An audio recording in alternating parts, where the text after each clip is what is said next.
Hello বন্ধুরা, আমি পূজা চলে আসলাম পূজা লাইফস্টাইলে আবার একটা নতুন শর্ট ভিডিও নিয়ে তোমাদের সামনে। আজকে হচ্ছে অষ্টমী।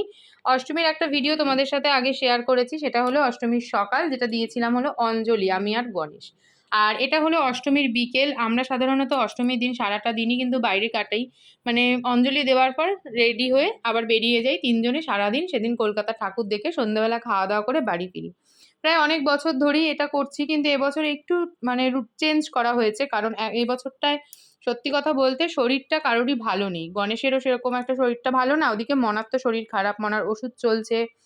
তোমরা ব্যাক টু ব্যাক ভিডিওগুলো পেলে বুঝতে পারবে মনার শরীরটা এখন একদম ভালো না। তো সেই জন্য ওকে আর রোদের মধ্যে নিয়ে বেরোয়নি। রোদের তেজও ভীষণ রয়েছে, গরম ছিল, ওই জন্য সন্ধ্যাবেলা মানে বিকেল বিকেল নাগাদ কিন্তু আমরা বেরিয়েছিলাম। তো প্রথমেই চলে এসেছি টালা প্রত্যয়ের ঠাকুর দেখতে। আর টালা প্রত্যয়ের ঠাকুরটা কিন্তু খুব সুন্দর করে, তবে এবারে থিম যে কি আমি আসলে কিছু বুঝতে পারিনি, তবে দেখতে খুবই ভালো লেগেছিল। তারপর বেরিয়ে একটু ফুচকা খেলাম, অনেক মাস পর মনে হয় আজকে একটু ফুচকা খেলাম। তারপরেই চলে আসলাম বাগবাজার সর্বজনীন, যেটা না আসলেই নয়। এখানে কিন্তু আমরা দুপুরবেলা করে আসি, খিচুড়ি ভোগ পাই, যেটা আর এবার পেলাম না। যাই হোক, কি আর করা যাবে বলো। তবে এখানকার প্যান্ডেলটা কিন্তু খুব সুন্দর হয়েছিল। এখানে ঠাকুরটা দেখে নিয়ে সবার আগে বেরিয়ে খেলাম চা। যেহেতু বিকেলবেলা বেরিয়েছি, চাটা কিন্তু খাওয়া হয়নি, ওই জন্য দুধ চা লিকার চা মিলিয়ে মিশিয়ে খাওয়া হলো। এরপর চলে এসেছিলাম, এটা কোথাকার ঠাকুর আমার ঠিক মনে নেই।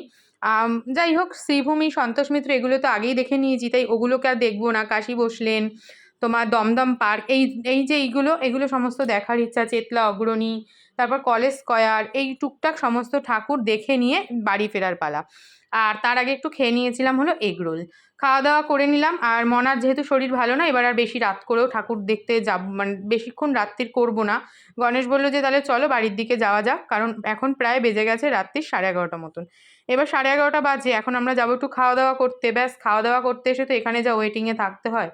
ভজহরি রান্না, যেটা বিরাটিতে রয়েছে, তোমরা অনেকেই চেনো। সেখানে এসে একটু খাওয়া দাওয়া করেছিলাম। মনার চিকেন খাওয়া বারণ, তাই মনা পনির নিয়েছিল, তবে পনিরে এত বেশি লঙ্কা দিয়ে দিয়েছিল যে ও ফিশ ফিঙ্গার, তান্দুরি আর ফ্রাইড রাইসটাই শুধু খেয়েছে। ওই পনিরটা কোনো রকমে খেয়েছে আর কি। যাই হোক, খাওয়া দাওয়া খুব ভালো হলো। চলো আজকের মতন টাটা।